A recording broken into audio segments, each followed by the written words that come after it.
Hello friends and welcome back to my YouTube channel arts students corner. हम लोग कर रहे हैं क्लास 9 ज्योग्राफी सीरीज़ कर रहे हैं, जिसमें कि हमने चैप्टर 1 और चैप्टर 2 पढ़ लिया है। साथ ही साथ इसके एनसीईआरटी सॉल्यूशंस भी कर लिए हैं और नोट्स भी मैंने अपने चैनल पे अपलोड कर दिए हैं। नोट्स का पीडीएफ अगर आपको चाहिए तो वो भी मैं टेलीग्राम पे अपलोड कर दूँगी, लेकिन उसके लिए आपको थोड़ा डिमांड करना पड़ेगा, कमेंट करिए तो मैं टेलीग्राम पे पीडीएफ भी अपलोड कर दूँगी। मेरे टेलीग्राम चैनल पर ऑलरेडी बहुत सारी क्लासेस की बहुत सारी हैंड रिटन नोट्स अवेलेबल हैं। उसको अगर आपको एक्सेस करना है तो आपको कुछ नहीं करना, सिंपली मेरे टेलीग्राम चैनल को विजिट करना है, जिसका कि नाम है आर्ट्स स्टूडेंट्स कॉर्नर ऑफिशियल। वहाँ पे आपको सारी फाइल्स मिल जाएंगे। चलिए अब हम लोग इस वीडियो में हम लोग पढ़ेंगे क्लास 9 ज्योग्राफी एनसीईआरटी का चैप्टर 3 ड्रेनेज। बहुत ही इंपॉर्टेंट चैप्टर है, बहुत ही मज़ेदार चैप्टर भी है। अगर आपको ज्योग्राफी में इंटरेस्ट है तो आपको ये मज़ेदार लगेगा, नहीं है फिर भी बहुत इंपॉर्टेंट चैप्टर है, पढ़ना बहुत ज़रूरी है, बेसिक चीज़ें हैं। और मतलब इसके नोट्स आपको मिल जाएंगे और वो नोट्स भी आप पढ़ लेंगे, वो भी काफ़ी होगा। बट एक बार सेल्फ रीडिंग इंपॉर्टेंट है और साथ ही साथ मैं यहाँ पे आपको पढ़ के समझाने वाली हूँ, लाइन बाय लाइन पढ़ूँगी और उसका मतलब समझाऊँगी। सो बिना किसी देरी के स्टार्ट करते हैं। अगर आपको वीडियो अच्छा लगता है तो लाइक कर दीजिए, अच्छा नहीं लगता तो आप डिसलाइक भी कर सकते हैं। तो हम लोग स्टार्ट करते हैं। ड्रेनेज को हिंदी में बोलते हैं हम लोग अफवाह, और यहाँ पे हम लोग लाइन बाय लाइन पढ़ते हैं, समझते हैं चैप्टर हमसे क्या कहना चाहता है। The term drainage describes the river system of an area. So drainage यानी कि अफवाह से आप क्या समझते हैं? ये ड्रेनेज शब्द एक क्षेत्र मतलब एक एरिया के जो रिवर सिस्टम है, जो नदी तंत्र है, उसकी क्या करता है, व्याख्या करता है, मतलब उसको डिस्क्राइब करता है। Look at the physical map. एक आप इंडिया का फिजिकल मैप, भारत का एक भौतिक मानचित्र आप देखिए, ठीक है। फिजिकल मैप वो जिसमें कि आपकी स्टेट बाउंड्रीज ना हो, आपका माउंटेन्स, रिवर्स, प्लेटिव्स, प्लेन्स ये सब दर्शाया गया हो, ठीक है, उसको बोलते हैं फिजिकल मैप। फिजिकल फीचर्स जिसमें दिखाए गए हों। You will notice that small streams flowing from different directions come together to form the main river, which ultimately drains into a large water body such as a lake or a sea or an ocean. So आप जब physical कोई map देखेंगे, भौतिक मानचित्र, तो उसमें आप ये पाएंगे कि बहुत सारी दिशाओं से बहुत छोटी छोटी धाराएं आकर एक साथ मिल जाती हैं और एक बड़ी नदी यानी कि एक मुख्य नदी का निर्माण करती हैं। और फिर ये नदी कहाँ जाके मिल जाती है? किसी बड़े जलाशय में, जैसे कि झील हो गया, समुद्र हो गया, महासागर, ऐसे में जाके ये नदी मिल जाती है। The area drain by a single river system is called a drainage basin. So एक नदी तंत्र के द्वारा अगर किसी क्षेत्र का मतलब जल जो प्रवाहित होता है उसको हम लोग क्या बोलते हैं? एक ड्रेनेज बेसिन बोलते हैं। A closer observation on a map will indicate that that any elevated area such as mountain or an upland separates two drainage basins. Such an upland is known as a water divide. So यहाँ पे आप लोग देख सकते हैं stream ए है और stream B है, और किस तरह से बीच में जो ये एलिवेटेड लैंड एरिया है, ये जो एलिवेटेड लैंड एरिया है, इसको हम लोग बोलते हैं वाटर डिवाइड। सो यहाँ पे अपने वाटर डिवाइड देखा कि वाटर डिवाइड डायग्राम के थ्रू आपने समझा कि किसे बोलते हैं। वाटर डिवाइड को हिंदी में बोलते हैं जल विभाजक। और यहाँ पे कुछ डू यू नो दिए गए हैं, बहुत ही इंपॉर्टेंट है, फैक्चुअल इन्फॉर्मेशन है, जनरल नॉलेज के, कहीं पे भी पूछे जा सकते हैं। The world's largest drainage basin, ये है अमेजन रिवर का ड्रेनेज बेसिन। और फाइंड आउट, यहाँ पे आपको एक फाइंड आउट करना है, क्वेश्चन है which river has the largest basin in India. So आजकल तो गूगल का ज़माना है, सो आप लोग को करना कुछ नहीं है, गूगल करना है और इसका आंसर आपको मिल जाएगा।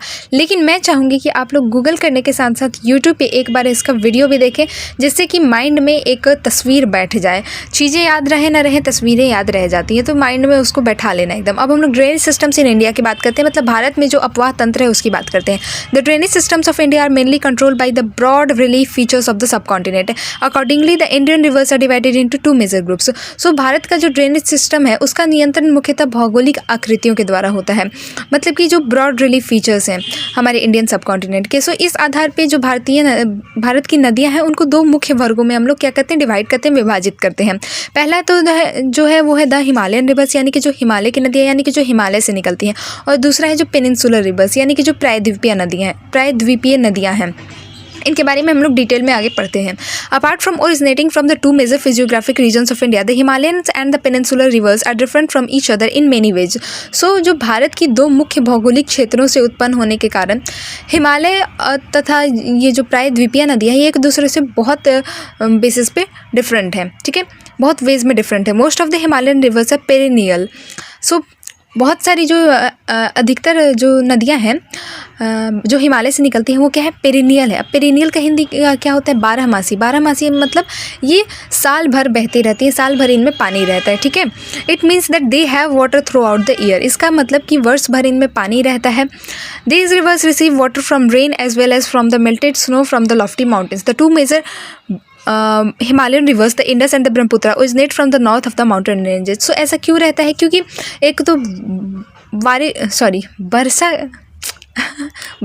वर्षा, इनमें वर्षा का पानी एक तो इनको प्राप्त होते रहता है इन नदियों में, और दूसरा क्या है कि ऊंचे जो पर्वत हैं उनसे पिघलने वाले जो बर्फ़ हैं उनके द्वारा भी ये नदियाँ खुद को वाटर रिन्यू करते रहती हैं। और हिमालय की जो दो मुख्य नदियाँ हैं वो क्या है? सिंधु और ब्रह्मपुत्र।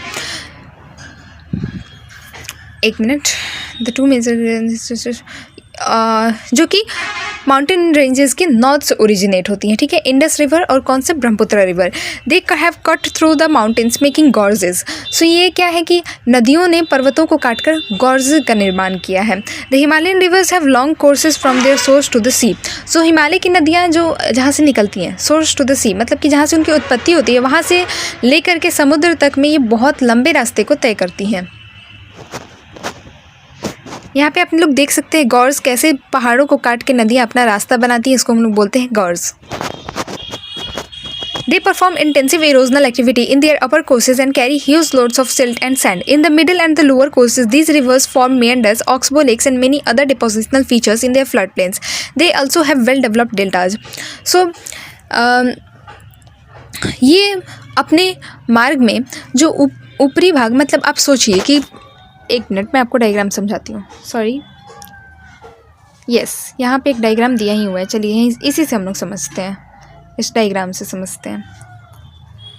सो यहाँ पे आप लोग देख सकते हैं, हाँ आप लोग देख सकते हैं कि ये एक स्लोप है, ठीक है। ऊपर से नीचे की तरफ एक ये स्लोप आ रहा है। Let me change the colour. Yes, ऊपर से नीचे की तरफ एक स्लोप आ रहा है ना। सो आप समझिए कि पानी को आप कहीं ऊपर की जगह से नीचे की ओर गिराते हैं तो पानी तेज़ी से गिरेगा कि नहीं? वहीं आप पानी को सीधे बहाएंगे तो वो धीरे धीरे फैलेगा, पर अगर आप पानी को ऊपर से नीचे की तरफ गिराएंगे तो वो तेज़ी से गिरेगा। अगर किसी कांच पे, मान लीजिए कि एक कांच है, यहाँ पे इस पर धूल जम गई है, तो हम इस धूल को हटाने के लिए इस पर पानी अगर क्या कहते हैं, मान लीजिए कि कांच ऐसे नीचे की ओर रखा हुआ है तो पानी अगर हम इस पर डालेंगे तो धूल ऐसे फैलेगी, ठीक है। लेकिन अगर हम इस पर पानी ऊपर से नीचे की ओर गिराते हैं तो वो पानी क्या करेगी? धूल को अपने साथ लेके बह जाएगी, ठीक है। इसी तरह से कहने का अर्थ ये है कि जब ये नदियाँ ऊपर पर्वतीय क्षेत्र से नीचे की ओर आती हैं तो जो इनका अपर वाला रीजन है, जब वहाँ से वो गुजर रही होती हैं, जस्ट निकल के नीचे की ओर बह रही होती है, तब यहाँ पे ये बहुत ज़्यादा इरोजन करती हैं। इरोजन मैंने आपको बताया था क्या होता है। इरोजन का हिंदी होता है अपवर्दन। अपवर्दन मतलब कि ये समझ लीजिए किसी सरफेस से रगड़ के वहाँ से कुछ चीज़ें हटाते हुए अपने साथ बहा रही हैं, ठीक है। इसको बोलते हैं हम लोग इरोजन। सो ये ऊपर के, अब देखिए स्लोप से कोई चीज़ गिर रही है, पानी गिर रही है, तो उसका स्पीड कहाँ ज़्यादा होगा? ऊपर की ओर ज़्यादा होगा, जहाँ गिर रही है वहाँ पे सबसे ज़्यादा होगा। तो सबसे ज़्यादा इरोजन ये नदियाँ कहाँ करती हैं? यहाँ पे करती हैं। इसीलिए गॉर्जेस का फॉर्मेशन कहाँ पे होता है? माउंटेन्स में हो जाता है। अब यहाँ पे ये और क्या कह रहा है, तो ये अपने ऊपर के मार्गों में बहुत ज़्यादा सॉइल इरोजन करती हैं ये नदियाँ, ठीक है। हम लोग क्या बात कर रहे हैं? हिमालयन रिवर्स की बात कर रहे हैं। उसमें भी इंडस और ब्रह्मपुत्र अभी हमने देखा। और अपने साथ क्या करती हैं? ये इरोजन करेंगे तो ये अपने साथ क्या लेके चलेंगे? सिल्ट और बालू अपने साथ लेके बहेंगे आगे की ओर। सो फिर जब बीच और निचले भागों में ये नदियाँ आती हैं तो ये क्या होती हैं? मियांडर करने लगती हैं। मियांडर मतलब ये जो आप सांप जैसा देख रहे हैं ना, ये इसको बोलते हैं मियांडर, ठीक है। और या फिर ये ऑक्सबो लेक्स का निर्माण करती है। ऑक्सबो लेक्स मैंने आप लोग को बताया है, पिछले क्लासेस में आपने पढ़ाई होगा ऑक्सबो लेक्स कैसे बनते हैं। मान लीजिए एक नदी ऐसे मियांडर कर रही है, ठीक है। मान लीजिए कि यहाँ से ये बह रही है और यहाँ पे ये अपने साथ सिल्ट और सैंड कैरी कर ही रही है। तो यहाँ पे मान लीजिए कि ये सैंड जमा होते गया और ये नदी इधर से अपना ऐसे एक रास्ता बना ली, ठीक है, सामने से।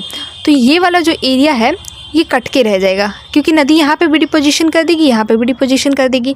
सो ये एरिया कट के रह गया। इसको क्या बोलेंगे? ऑक्सबो लेक बोलेंगे, ठीक है। तो ऐसी चीज़ें नदियाँ बनाती हैं, नीचे फ्लड प्लेन्स तरफ बहती हैं। जब ये मियांडरिंग जो नदी करती है वो अधिकतर प्लेन में आके ही करती है। हिमालयन रिवर्स की बात कर रहे हैं हम। A large number of the peninsular rivers are seasonal as their flow is dependent on rainfall.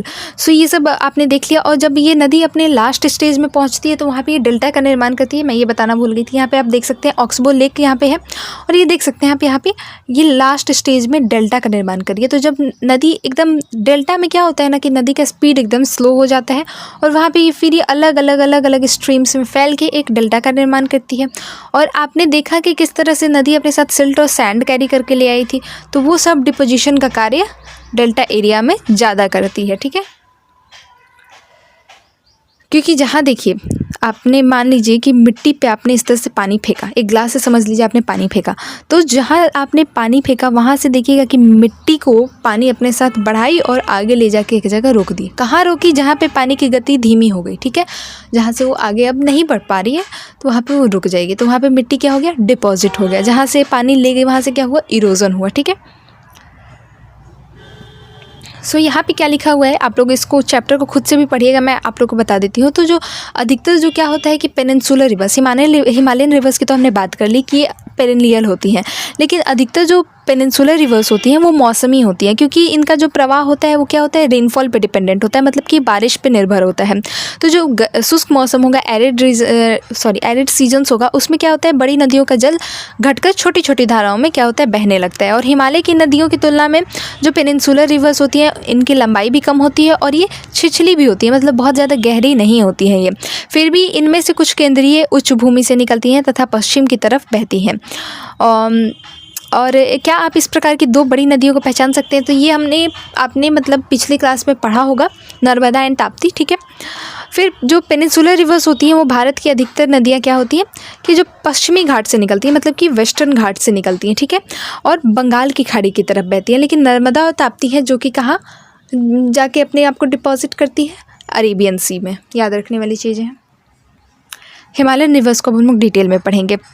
Himalaya की नदियाँ, the major Himalayan rivers are the Indus, the Ganga and the Brahmaputra. So Sindhu हो गई, गंगा हो गई और ब्रह्मपुत्रा, ये हिमालय से निकलने वाली क्या है? प्रमुख नदियाँ हैं। These rivers are long and are joined by many large and important tributaries. ये नदियाँ क्या होती हैं? लंबी होती हैं और अनेक महत्वपूर्ण और क्या होता है? सहायक नदियाँ जो होती हैं इनमें आकर मिलती हैं, ठीक है। A river along with its tributaries may be called a river system. तो किसी नदी के साथ साथ अगर उनकी सहायक नदियों को भी देखा जाए तो उसको कलेक्टिवली हम लोग क्या बोलते हैं? उसको हम लोग बोलते हैं रिवर सिस्टम। तो इंडस रिवर सिस्टम की बात करते हैं। कहने का अर्थ ये है कि देखिए, मान लीजिए कि यहाँ से एक नदी निकली, यहाँ से एक नदी निकली, अब कुछ और इसके स्ट्रीम्स हैं, ठीक है, या कुछ नदियाँ इसमें आके मिल रही हैं, ठीक है। ये सब जो भी इस मेन नदी से जो भी रिलेटेड है, स्ट्रीम्स हैं, इसके ट्रिब्यूटरीज हैं, डिस्ट्रीब्यूटरीज हैं, ऐसे जो भी हैं, इन सबको कलेक्टिवली हम लोग क्या बोलेंगे? रिवर सिस्टम बोलेंगे। मान लीजिए कि इंडस नदी है तो ये पूरा एरिया जो आएगा ना इसके अंडर, अब इसके अंदर जो भी इसके आसपास जो भी सेटलमेंट्स हैं, जो भी गाँव शहर बसे हुए हैं, वो सब क्या कहलाएंगे? इंडस रिवर सिस्टम के अंदर कहलाएंगे। तो अब हम लोग इसको पढ़ते हैं इंडस रिवर सिस्टम को। The rivers Indus rises in Tibet near lake Mansarovar. So Sindhu नदी का उद्गम कहाँ से होता है? राइजेस मतलब उद्गम, ठीक है। ये मानसरोवर झील के निकट तिब्बत में है, ठीक है। Flowing west it enters India in the Ladakh. So Bharat में ये कहाँ से एंटर करती है? ये लद्दाख से एंटर करती है, भारत में प्रवेश करती है, पश्चिम की ओर से बहती हुई है, आती है ये भारत में। It forms a picture square gorge in this part. Several tributaries, the Jaskar, the Nubra, the Shyok and Hunja join it in the Kashmir region. The Indus flows through the Baltistan and Gilgit and emerges from the mountains at Attock.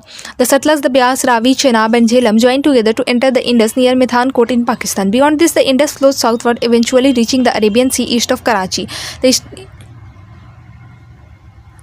The Indus Plain, Arabian Sea east of Karachi.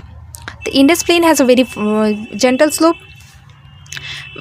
With a total length of 2900 km, the Indus is one of the longest rivers of the world. A little over a third of the Indus basin is located in India, Ladakh, Jammu and Kashmir, Himachal Pradesh and Punjab, and the rest is in Pakistan. सो यहाँ पे इसे factual information दी गई, इसको एक बार आप लोग खुद से भी रीड करिएगा और इसके बारे में मैं आपको बता देती हूँ। सो हमने देखा कि इंडस रिवर का कहाँ से उद्गम होता है? मानसरोवर झील, तिब्बत, ठीक है।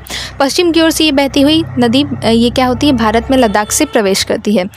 इस भाग में ये बहुत ही क्या कहते हैं, सुंदर गॉर्ज का निर्माण करती है, जो कि मतलब देखने लायक होता है, दर्शनीय होता है। और इस क्षेत्र में बहुत सारी इसकी सहायक नदियाँ भी होती हैं, जैसे कि जास्कर, नुब्रा, श्योक, हुंजा इस नदी में मिलती हैं।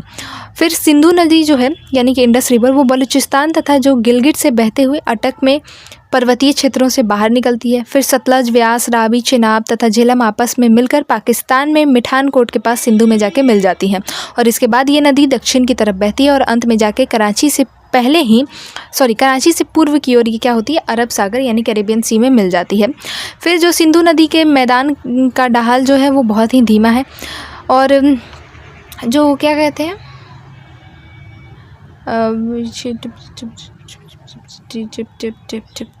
ओके।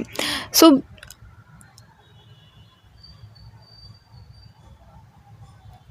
जो ये रिवर सिस्टम है इसका 1/3 से कुछ अधिक भाग भारत के जो जम्मू कश्मीर, लद्दाख, हिमाचल और पंजाब में, और बाकी का जो भाग है वो पाकिस्तान में स्थित है, ये याद रखना है। और 2900 किलोमीटर लंबी ये नदी है, विश्व की लंबी नदियों में से ये एक है। फिर नीचे डू यू नो दिया गया है, according to the regulations of Indus water treaty 1960, India can use only 20% of the total water carried by the Indus river system. This water is used for irrigation in Punjab, Haryana and the southern and the western parts of Rajasthan. So एक अब देखिए नदी सब जगह equal तो नहीं है, तो इसके लिए कुछ ट्रीटीज़ करनी पड़ती हैं ताकि वाटर सबको मिल सके, हर कंट्री को। तो इसके लिए एक ट्रीटी हुआ है, इंडस वाटर ट्रीटी 1960 में, इंडिया और पाकिस्तान के बीच में। इस ट्रीटी में मतलब इस समझौते संधि में क्या बताया गया है कि इसके अनुसार जो है भारत जो है वो नदी के संपूर्ण जल का केवल 20% जल ही उपयोग कर सकती है, और ये जल का उपयोग हम पंजाब, हरियाणा और राजस्थान के दक्षिण पश्चिम भागों में सिंचाई के लिए करते हैं। इसके अलावा आप इस पानी का उपयोग कंजम्पशन में नहीं कर सकते हैं। द गंगा रिवर सिस्टम की बात करते हैं, गंगा नदी तंत्र। The head waters of the Ganga called the Bhagirathi is fed by the Gangotri glacier and joined by the Alaknanda at Devprayag in Uttarakhand. At Haridwar the Ganga emerges from the mountains on to the plains. So Ganga की जो मुख्य धारा भागीरथी कहाँ से निकलती है? गंगोत्री हिमानी से निकलती है, गंगोत्री ग्लेशियर से निकलती है, और अलकनंदा उत्तराखंड के देवप्रयाग में इससे मिलती है। हरिद्वार के पास गंगा पर्वतीय भाग को छोड़कर प्लेन एरिया यानी कि मैदानी भाग में प्रवेश करती है। यहाँ पे रिवर सिस्टम्स अच्छे से बताया गया है, तो अभी हम लोग थोड़ा एक नज़र यहाँ पे डाल लेते हैं हम लोग, ठीक है। अभी हम लोग यहाँ पे देख रहे हैं कि इंडस रिवर यहाँ से कहाँ से निकल रही है, और लद्दाख से प्रवेश कर रही है ये, और फिर ये चल जा रही है पाकिस्तान में। और यहाँ पे आप लोग देख सकते हैं झेलम, चिनाब, रावी, सतलज और यहाँ से ब्यास, ये सब आके कहाँ मिल रही है? इंडस में, और फिर इंडस जाके कहाँ पर डिपॉजिट हो रही है? अरेबियन सी में। गंगा की बात करते हैं तो गंगा यहाँ से आप देख सकते हैं गंगा निकल रही है। उसके बाद भागीरथी, फिर भागीरथी, अलकनंदा, यहाँ से फिर गंगा प्लेन एरिया में एंटर हो गई, ठीक है। यहाँ से अभी हम लोग गंगा रिवर सिस्टम पढ़ रहे हैं, तो ये मैप बहुत इंपॉर्टेंट है। जैसे जैसे आप पढ़ें इस मैप में देखते जाइएगा रिवर कहाँ से निकल रही है, किस किस स्टेट से होकर गुजर रही है। The Ganga is joined by many tributaries from the Himalayas, a few of them being major rivers such as the Yamuna, Ghagra and Gandak and the Koshi. The river Yamuna rises from the Yamunotri glacier in the Himalayas. It flows parallel to the Ganga and as a right bank tributary meets the Ganga at Allahabad. The Ghagra, the Gandak and the Koshi rise in the Nepal Himalaya. They are the rivers which flood parts of the northern plains every year, causing widespread damage to life and property. Whereas मैं बताती हूँ, ये सब पढ़ने वाली चीज़ें और factual information है, थोड़ा इसमें आपको रटना भी पड़ेगा। हिमालय से जो निकलने वाली बहुत सी नदियाँ आकर क्या होती हैं? गंगा में मिल जाती हैं, और इनमें से कुछ जो प्रमुख नदियाँ वो कौन कौन सी हैं? यमुना है, घाघरा है, गंडक है, कोसी है। यमुना नदी हिमालय की यमुनोत्री ग्लेशियर से निकलती है। ये गंगा के दाहिने किनारे से एकदम पैरेलल बहती है, मतलब कि समानांतर बहती है, और इलाहाबाद में गंगा में आके मिल जाती है। घाघरा, गंडक, कोसी नेपाल हिमालय से निकलती हैं, और इनके कारण प्रत्येक वर्ष क्या है, जो नॉर्दर्न प्लेन से उसके कुछ बड़े हिस्सों में बाढ़ आ जाती है। सिर्फ बिहार के रीजन में कोसी नदी की वजह से बहुत बाढ़ आ जाती है, जिससे बड़े पैमाने पर क्या होता है? जान माल का नुकसान होता है। लेकिन ये वही नदियां हैं जो मिट्टी के उपजाऊपन को बढ़ाती हैं, मतलब फर्टिलिटी को बढ़ाती हैं और कृषि योग्य भूमि बनाती है। इसीलिए जो प्लेन इलाका है ना, वो जो बिहार यूपी वाला जो इलाका है, वेस्ट बंगाल वाला, ये बहुत ही फर्टाइल है, ठीक है। इसीलिए the main tributaries which come from the peninsular uplands are the Chambal, the Betwa and the Son. These rise from the semi-arid areas, have shorter courses. Okay, so जो प्रायद्वीपीय जो अपलैंड्स हैं, पेनिनसुलर अपलैंड्स, वहाँ से आने वाली जो मुख्य सहायक नदियाँ हैं, चंबल हो गया, बेतवा हो गया, सोन, ये सब वहाँ से आने वाली कुछ मुख्य सहायक नदियाँ हैं, और फिर ये एरिड रीजन से निकलती हैं। इनकी लंबाई कम और इनमें पानी की मात्रा भी कम होती है। अब आपको बताना है कि ये नदियाँ जाके कहाँ पे गंगा में मिल जाती हैं, कैसे और कहाँ पे गंगा में मिलती हैं। मैप आपको दिया ही गया है, मैप में आपको बस देखना है, कमेंट सेक्शन में बता देना, या फिर कमेंट सेक्शन में आप नहीं भी बताएंगे तो एक बार देख जरूर लीजिएगा, जिससे कि आपकी जानकारी बढ़ सके। डू यू नो दिया गया है, the Namami Gange programme is an integrated conservation mission approved as a flagship programme by the union government in June 2014 to accomplish the twin objectives of the effective abatement of pollution, conservation and rejuvenation of the national river. Namami Gange programme के बारे में आप सभी ने, मैं जानती हूँ, अवश्य सुना होगा। ये एक परियोजना है, एकीकृत संरक्षण मिशन है, जिसमें कि राष्ट्रीय नदी गंगा से संबंधित 2 उद्देश्य है। सबसे तो पहले क्या उद्देश्य है, प्रदूषण के प्रभाव को कम करना और उसका संरक्षण और कायाकल्प को पूरा किया जा सके, ये कुछ इसके 2 उद्देश्य हैं। सो मेरा आपसे रिक्वेस्ट ये रहेगा कि आप जाके अभी सर्च करिए, थोड़ा इस बारे में रिसर्च करिए कि नमामि गंगे प्रोजेक्ट में कितनी डेवलपमेंट हुई, अभी तक कौन कौन से कार्य हो पाए हैं इस प्रोजेक्ट में, ठीक है। क्योंकि लाइक 10 ईयर्स हो चुके हैं कंप्लीट, मोर देन 10 ईयर्स। सो आप इसके बारे में पता करिए कि ये प्रोजेक्ट जो भी ये कंजर्वेशन मिशन था ये कहाँ तक पहुँचा, पूरा हुआ या नहीं हुआ।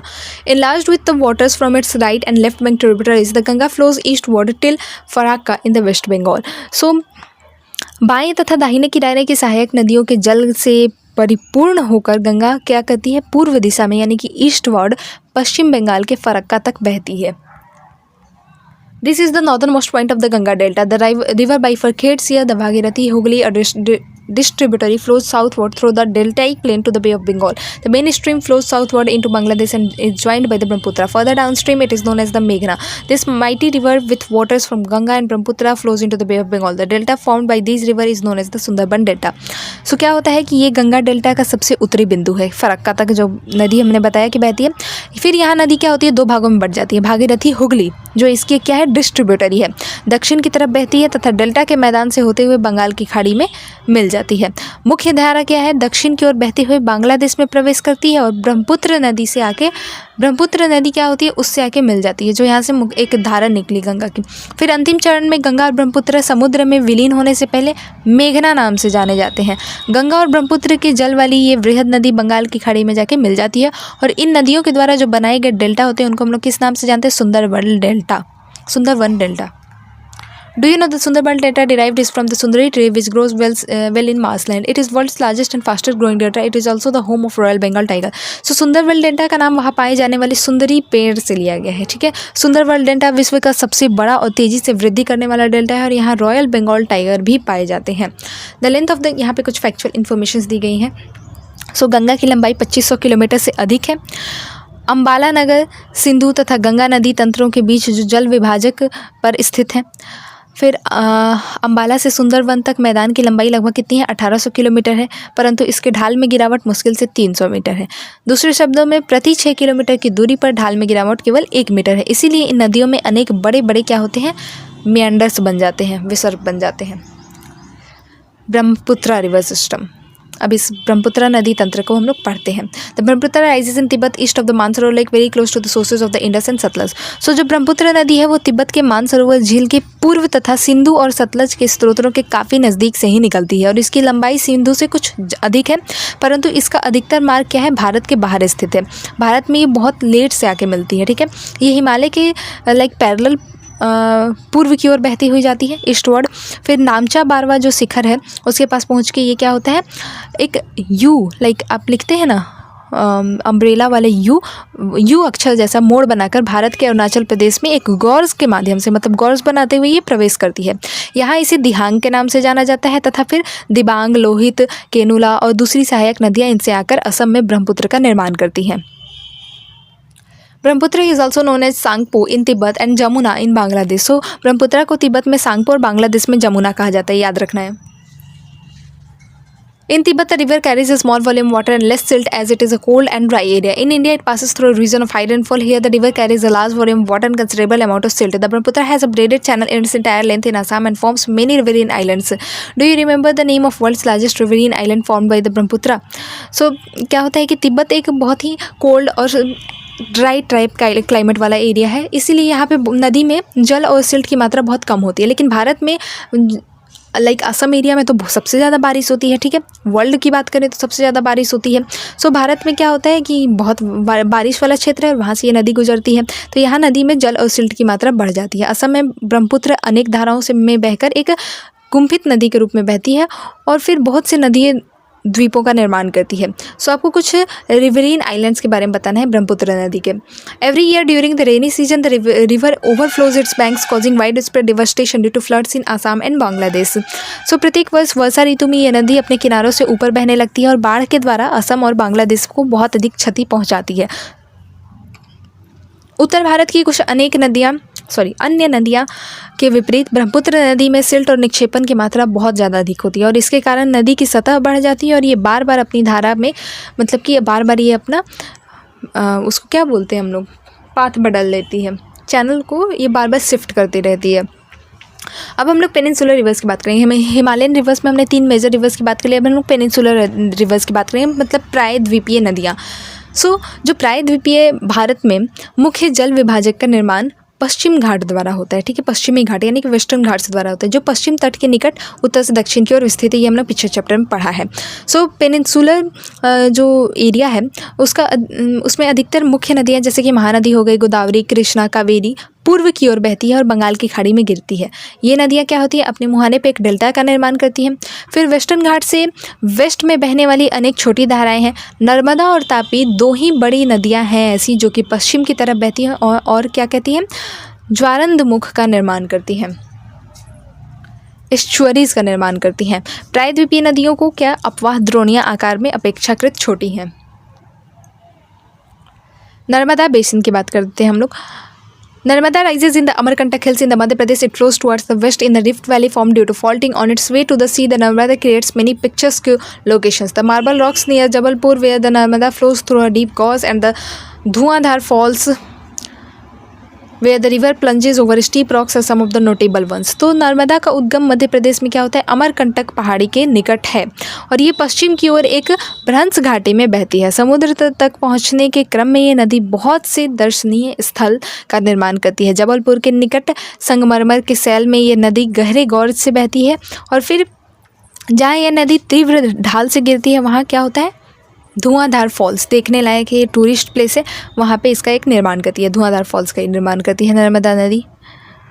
फिर नर्मदा की सभी सहायक नदियाँ बहुत ही छोटी हैं। इनमें से अधिकतर समकोण पर मुख्य धारा से मिलती हैं और नर्मदा द्रोणी मध्य प्रदेश तथा गुजरात के कुछ भागों में विस्तृत है। Narmada basin yes complete. Tapi basin की बात कर लेते हैं अब हम लोग।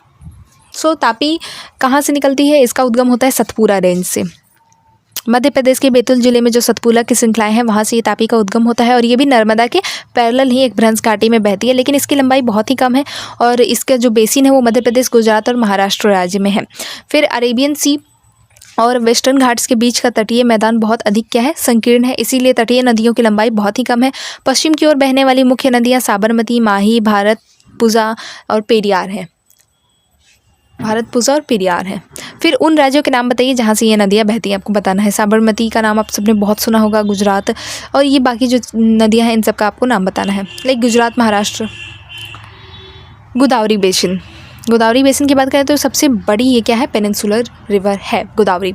ये महाराष्ट्र के नासिक जिले में पश्चिम घाट की ढालों से निकलती है और इसकी लंबाई लगभग 1500 किलोमीटर। ये बहकर बंगाल की खाड़ी में जाकर गिरती है और ये पेनिनसुलर नदियों में इसका अपवाह तंत्र सबसे बड़ा है। इसका जो बेसिन है वो महाराष्ट्र, मध्य प्रदेश, ओडिशा और आंध्र प्रदेश में स्थित है। गोदावरी में अनेक सहायक नदियाँ मिलती हैं जैसे कि पूर्णा, वर्धा, प्राणहिता, मांजरा, वेनगंगा और पेनगंगा, ये सब याद रखना है। इनमें से अंतिम तीनों सहायक नदियाँ बहुत ही बड़ी हैं, मतलब कि मांजरा, वेनगंगा और पेनगंगा। बड़े आकार और विस्तार के कारण इसे क्या कहा जाता है, दक्षिण गंगा के नाम से भी जाना जाता है। तो दक्षिण गंगा के नाम से किसे जाना जाता है, गोदावरी को। महानदी बेसिन की बात करते हैं। महानदी का उद्गम क्या होता है, छत्तीसगढ़ की उच्च भूमि से है और उड़ीसा से बहते हुए बंगाल की खाड़ी में जाके मिल जाती है। इस नदी की लंबाई कितनी है, 860 किलोमीटर और इसका जो ड्रेनेज बेसिन है वो महाराष्ट्र, छत्तीसगढ़, झारखंड और ओडिशा में है।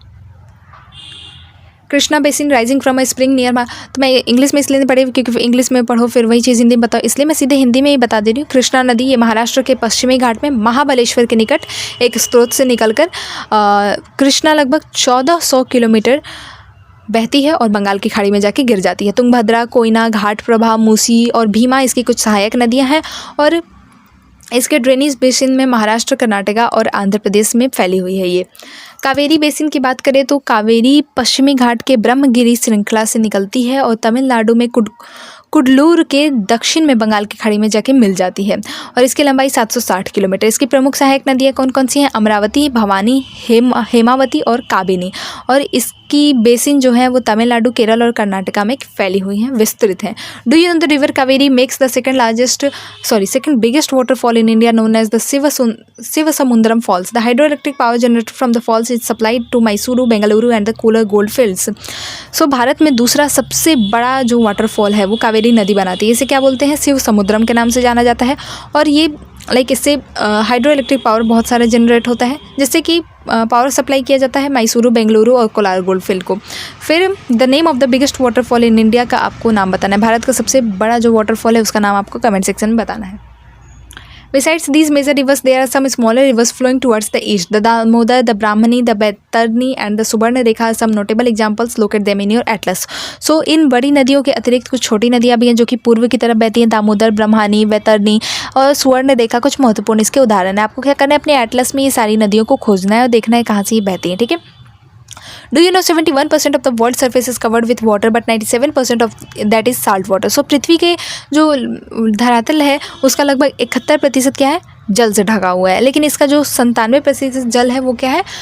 सॉल्टी वाटर है, वो पीने योग्य नहीं। ये सब हमने पढ़ा हुआ है कि ओनली 3% ही पीने योग्य पानी है, जिसमें से कि 3/4 भाग भी क्या है? ग्लेशियर्स में है। अब हम लोग बात करते हैं लेक्स की। You may be familiar with the valley of Kashmir and the famous Dal lake, the house boats and the shikaras which attract thousands of tourist every year. Similarly you may have visited some other tourist spot near a lake and enjoy boating, swimming and other water games. So lake यानी कि झील के बारे में आपने अवश्य सुना होगा। बहुत से लोग कश्मीर घूमने गए होंगे तो वहाँ का जो प्रसिद्ध है दाल लेक, डल झील, वो आपने देखा होगा। नाव वाले घर और शिकारा, ये सब आप परिचित होंगे, जो प्रत्येक वर्ष हज़ारों पर्यटकों को आकर्षित करते हैं। इसी प्रकार आप अन्य झील वाले स्थानों पर भी गए होंगे और वहाँ नौकायान, तैराकी और अन्य जलीय खेलों का आनंद भी लिया होगा, ठीक है। आपके एरिया में भी हो सकता है कोई झील हो तो कमेंट सेक्शन में मुझे बताइएगा। Imagine that if Srinagar, Nainital and other tourist places did not have a lake, would they have been as attractive as? तो सोचिए, आप कल्पना करिए कि अगर कश्मीर, नैनीताल और दूसरे जो पर्यटन स्थल हैं जहाँ पर झीलें हैं, वहाँ पे अगर झीलें ना होती तो क्या वे उतने ही आकर्षित होते जितना कि आज है। Have you ever tried to know the importance of lakes in making a place attractive to tourists? Apart from attraction for tourist, lakes are also okay.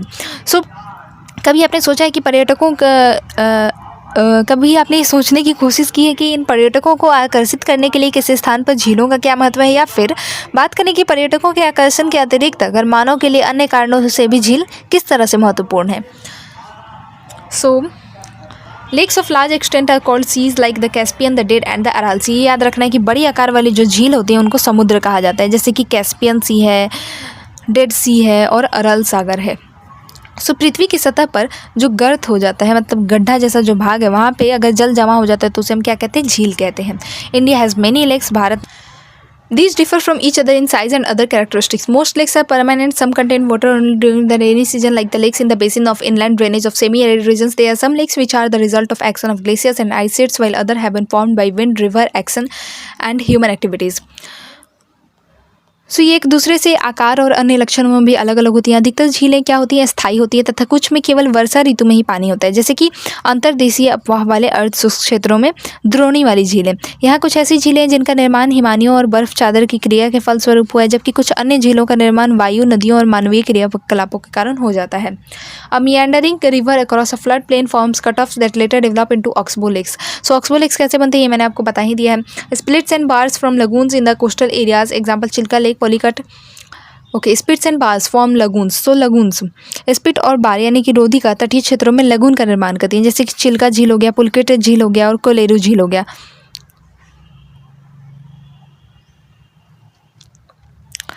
फिर जो अंतर्देशीय भागों में जो झीलें हैं वो कभी कभी मौसमी होती है। उदाहरण के लिए राजस्थान की जो सांभर झील है वो एक सॉल्टी वाटर झील है, ठीक है, सॉल्ट वाटर झील है। इसके जल का उपयोग नमक के निर्माण के लिए किया जाता है। और मीठे पानी की अधिकांश झीलें कहाँ हैं? हिमालय क्षेत्र में है। ये मुख्यतः क्या होती है? ग्लेशियर्स द्वारा बनी हुई है। दो शब्दों में ये तब बनी जब क्या होता है ग्लेशियर्स ने या कोई मान लीजिए कि द्रोणी ने गहरी बनाई, जो बाद में क्या होता है ग्लेशियर्स के पिघलने से भर गई, मतलब ग्लेशियर पिघले वहाँ का पानी से वो भर गया, या किसी क्षेत्र में शिलाओं अथवा मिट्टियों से क्या होता है हिमानी मार्ग बंध गए। इसके विपरीत जम्मू कश्मीर में वूलर झील भूगर्भीय क्रियाओं से बनी हुई। यह भारत की सबसे बड़ी मीठे पानी वाली क्या है प्राकृतिक झील है। डाल झील हो गई, भीमताल, नैनीताल, लोकताक तथा बड़ा पानी कुछ अन्य महत्वपूर्ण मीठे पानी की क्या है झीलें हैं। Apart from natural lakes the damming of the rivers for the generation. Okay, so इसके अतिरिक्त जल विद्युत के उत्पादन के लिए, मतलब हाइड्रो इलेक्ट्रिक उत्पादन के लिए नदियों पर बांध बनाने से भी झील का निर्माण होता है, जैसे कि गुरु गोबिंद सागर भाखड़ा नंगल परियोजना पे है। झील क्या है मानव के लिए बहुत अत्यधिक लाभदायक होती हैं। एक झील नदी के बहाव को सुचारू बहने में सहायक होती है। अत्यधिक वर्षा के समय यह बाढ़ को रोकती है और सूखे के मौसम में ये पानी के बहाव को क्या होता है संतुलित करने में सहायता करती है। सो ये सब यूजेज हैं, याद रखने हैं। झीलों का प्रयोग क्या होता है जल विद्युत उत्पन्न करने के यानी हाइड्रो इलेक्ट्रिक उत्पन्न करने में भी किया जाता है, जनरेट करने में। ये आसपास के क्षेत्रों को जलवायु जो होती है आसपास के क्षेत्रों को उसको सामान्य बनाए रखने में मदद करती है और जलीय पारितंत्र को संतुलित रखती है। इकोसिस्टम को, वाटर इकोसिस्टम को ये संतुलित रखती है। झीलों की जो प्राकृतिक सुंदरता है वो पर्यटन को बढ़ाती है और हमें मनोरंजन प्रदान करती है। Role of rivers in the economy. So नदियों का अर्थव्यवस्था में क्या महत्व है। सो अगर हम लोग देखें तो संपूर्ण मानव इतिहास में नदियों का बहुत अत्यधिक महत्व रहा है। सेटलमेंट्स कहाँ से स्टार्ट हुए हैं, नदियों के किनारे से ही सेटलमेंट्स स्टार्ट हुए हैं। सो नदियों का जल मूल प्राकृतिक संसाधन है और इसके बिना हम लोग रह नहीं सकते, तथा अनेक जो है मानवीय हमारे क्रियाकलाप हैं उसके लिए क्या है जल जरूरी है। यही कारण है कि नदियों के तट ने ही प्राचीन काल से आदिवासियों को अपनी ओर आकर्षित किया और ये गाँव अब बड़े शहरों में परिवर्तित हो चुके हैं। अपने राज्य के उन शहरों की आपको एक सूची तैयार करनी है जो कि नदी के किनारे स्थित हैं, ठीक है। तो आप कहीं हो सकता है, राज्य हो या आप डिस्ट्रिक्ट भी आप बता सकते हो, कोई दिक्कत नहीं है। कमेंट सेक्शन में आप बताओ नदी के किनारे कौन कौन से जगह हैं जो आप जानते हैं, कोई बड़ा एरिया होना चाहिए, ठीक है। किंतु भारत जैसे देश के लिए जहाँ की अधिकांश जनसंख्या जीविका के लिए क्या है खेती पर निर्भर है, वहाँ सिंचाई या नौका संचालन, जल विद्युत निर्माण में नदियों का बहुत महत्व अधिक है। रिवर पोल्यूशन की बात करते हैं, यानी कि नदी का प्रदूषण हो रहा है। नदी जल की घरेलू, औद्योगिक तथा कृषि में बढ़ती मांग के कारण इसकी गुणवत्ता क्या हुई प्रभावित हुई है। यहाँ पे दिया हुआ है NRCP के बारे में, ये आप लोग प्लीज़ पढ़ लीजिएगा और ये सब फैक्चुअल चीज़ें याद करने वाली हैं। मतलब नेशनल रिवर कंजर्वेशन प्रोग्राम, राष्ट्रीय नदी संरक्षण योजना। सो देश में नदी सफाई कार्यक्रम का शुभारंभ क्या हुआ था 1985 में गंगा एक्शन प्लान के साथ आरंभ हुआ था। वर्ष 1995 में राष्ट्रीय नदी संरक्षण योजना के तहत जो अन्य नदियों को जोड़ने के लिए गंगा कार्य योजना का विस्तार किया गया। नदियाँ देश में जल का प्रमुख स्रोत हैं और NRCP का उद्देश्य नदियों के जल में प्रदूषण को कम करके जल की गुणवत्ता में सुधार करना है। मैंने बता ही दिया ये चीज़ें। फिर जल, हाँ, इसका हम लोग पढ़ रहे थे। तो क्या हो रहा है कि प्रभावित हुई है और इसके परिणाम स्वरूप नदियों से जो क्या है कि अधिक जल की निकासी होती है और इनका आयतन घटता जाता है। दूसरी ओर जो उद्योग हैं उनका प्रदूषण और हम लोग कचरा जो नदी में फैला देते हैं वो सब मिलते रहते हैं। इससे केवल जल की गुणवत्ता को ही नहीं बल्कि नदी के स्वतः स्वच्छीकरण की क्षमता को भी प्रभावित करता है। सो नदी में ये सेल्फ एबिलिटी होता है कि वो खुद को साफ़ कर सके। सो आपने बहुत सारे लोगों ने देखा होगा कोरोना के टाइम में कैसे नदियाँ स्वयं साफ़ हो रही थी, क्योंकि एक तरह से इंडस्ट्रियल पोल्यूशन रुक गया था। तो नदियों के अंदर ये कैपेबिलिटी होती है कि वो खुद को साफ़ कर सके, लेकिन अगर लगातार पोल्यूशन होते रहेगा तो वो खुद को कैसे साफ़ कर पाएंगे। सो उदाहरण के लिए हमने ये सब चीज़ें मैंने बता ही दी, ओके। सो नदियों में बढ़ते प्रदूषण के कारण इनको स्वच्छ बनाने के लिए अनेक कार्य योजनाएं लागू की गई हैं। क्या आपने कभी ऐसे कार्य योजनाओं के बारे में सुना है? नमामि गंगे हमने एक ऊपर पढ़ा ही था। नदी के प्रदूषित जल से हमारा स्वास्थ्य किस प्रकार प्रभावित होता है ये आपको बताना है। बिना स्वच्छ जल का मानव जीवन, इस विषय पर विचार करें और अपनी कक्षा में एक क्या है डिस्कशन करें, प्रतियोगिता करें। और प्रतियोगिता नहीं भी कर सकते तो आप लोग एक डिस्कशन आपस में करें, ठीक है। यहाँ पे हमारा चैप्टर खत्म होता है। मिलते हैं नेक्स्ट वीडियो में इसके NCERT सॉल्यूशंस के साथ। तब तक के लिए स्टे ट्यून्ड। कोई भी डाउट होगा आप मुझसे कमेंट सेक्शन में पूछ सकते हैं। Thank you for watching the video.